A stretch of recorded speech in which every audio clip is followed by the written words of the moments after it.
tapi ada yang tidak selesai. Justru ini yang akan menimbulkan kegaduhan, yang akan merongrong pemerintahan Prabowo. Yaitu siapa? Imaduddin bin Sarmana. Itu tiap hari kontensnya. Begitu juga narasi-narasi mengadu domba. NU diobok-obok, NU nggak bisa selesaikan masalah silsilah abad. Nggak bisa menetipkan daripada itu yang namanya Imaduddin bin Sarmana. Nggak bisa, MUI nggak bisa. Ini yang jadi masalah yang saat ini bergejolak di masyarakat. Maka saya melihat Imaduddin nggak berani ke Jakarta. Para muhibin akan membubarkan panggungnya Imaduddin. Karena ini mengobok-ngobok umat Islam, menghancur belah, yaitu mengadu domba umat Islam.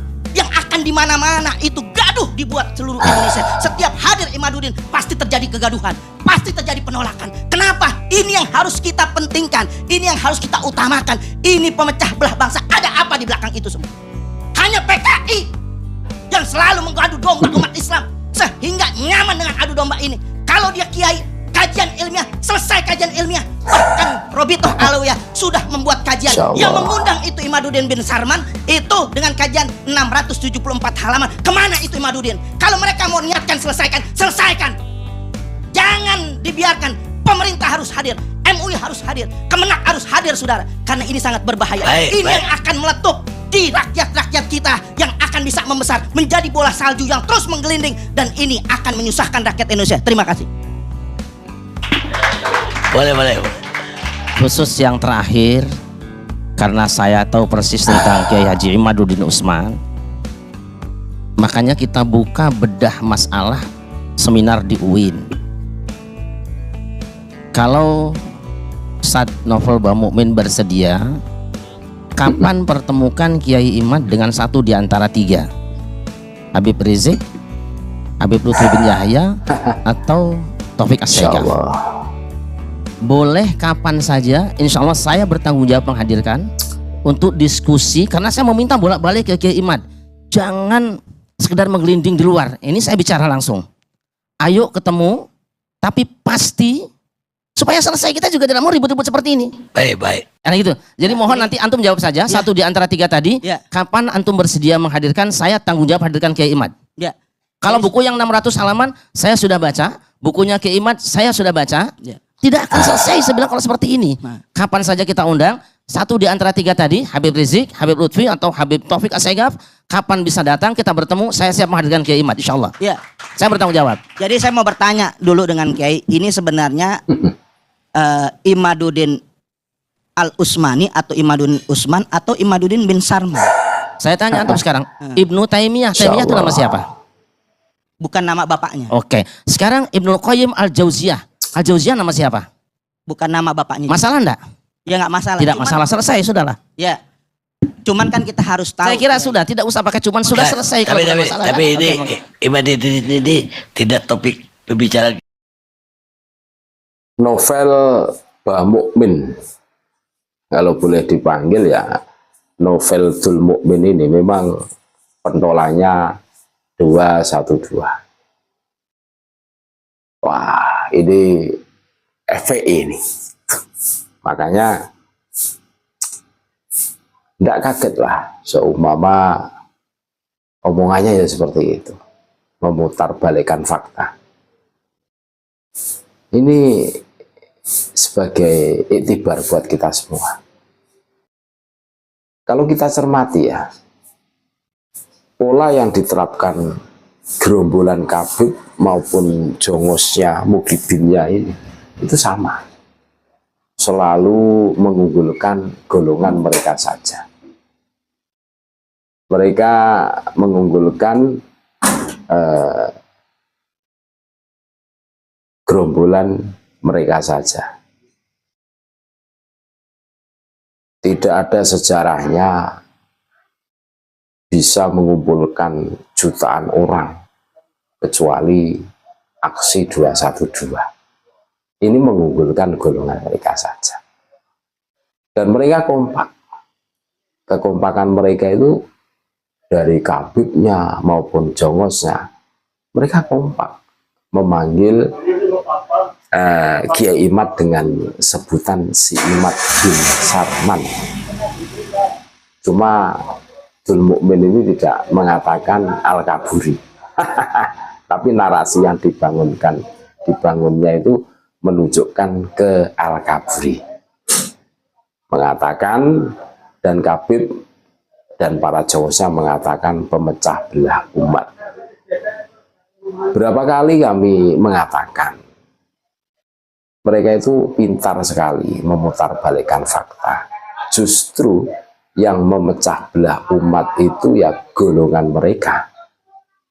Aksi 212 itu memecah belah umat. Selalu anti pemerintah.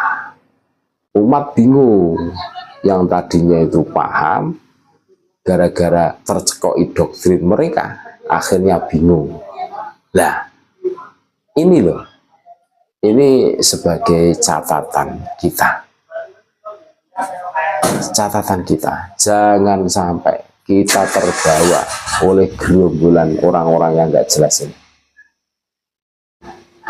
Ini, mereka itu satu kesatuan, satu komando, sang Imam Jumbo itu kan, ya Nopel Dul Mukmin ini pentolannya ini. Tapi alhamdulillah disekat oleh Kiai Syarif Rahmat. Melalui Kiai Syarif Rahmat itu mengatakan, sudahlah, tidak usahlah diperpanjang. Kalau berani 3 Kabib itu ditemukan dengan Kiai Imad, Rizik, ya, terus LBY dan Taufik, berani enggak itu. Dan Kiai Syarif Rahmat bertanggung jawab untuk mengkondisikan Kiai Imad, gitu loh. Nggak usah keluar-keluar lah, biasa saja lah. Mengatakan PKI pemecah belah umat. Dari dulu kalian itu memang seperti itu komando dari Imam Jumbo kalian. Sampai mengatakan yang lucu lagi, makanya Kiai Imad, si Imad bin Sarman itu tidak berani datang ke Jawa Barat. Pasti akan diusir.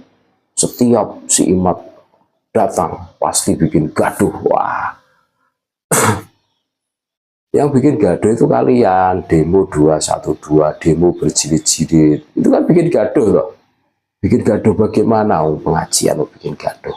Berarti kalian itu yang PKI justru itu bikin gaduh. Pengajian loh dikatakan gaduh itu. Otak kalian itu yang gaduh, tidak bisa menerima perbedaan, maunya menangnya sendiri. Memang susah lah ngomong dengan orang-orang yang sudah kena doktrin Kabib Tobologi ini, maunya menang sendiri, kan gitu tuh. Omongannya maunya didengarkan terus, yang lain itu harus diam. Coba kita cermati itu. Mereka itu satu kesatuan, satu komando ibaratnya. Makanya ini sebagai pembelajaran buat kita semua. Orang-orang seperti ini memang, aduh, ya seperti itulah, nyerocos seenak semaunya sendiri. Dan ini seharusnya menyadarkan kepada Mukibin Jongo Sakabut bahwa tujuan kalian itu cuma memperalat kalian agar visi misi mereka itu tercapai. Suatu ketika visi misi mereka tercapai, kalian akan dicampakkan begitu saja, bagaikan sampah yang tiada harga, gitu loh. Ini. Padahal itu acara Lawyer Club ya, sama Bang Karni Ilyas. Temanya itu ya mengomentari tentang polemik Estah, tentang Miftah, Kang Taim itu kan, gitu kan. Ini malah keluar dari tema. Ya memang pola mereka seperti itu, makanya tidak usah diberi panggung lah orang-orang seperti ini. Ngapain diundang? Percuma. Gagal paham mereka, gagal fokus. Temanya itu bahas Miftah, justru malah buah-buah, malah bahas Kiai Imad bin Sarman. Aduh, katanya memang, aduh, orang-orang seperti ini memang perilakunya ya memang seperti itu. Susah lah diajak bermusyawarah, maunya menang sendiri, terus maunya itu mengunggul. Mungkin karena mereka itu mengaku ras yang paling mulia kan gitu, sehingga yang lainnya itu dianggap rendah.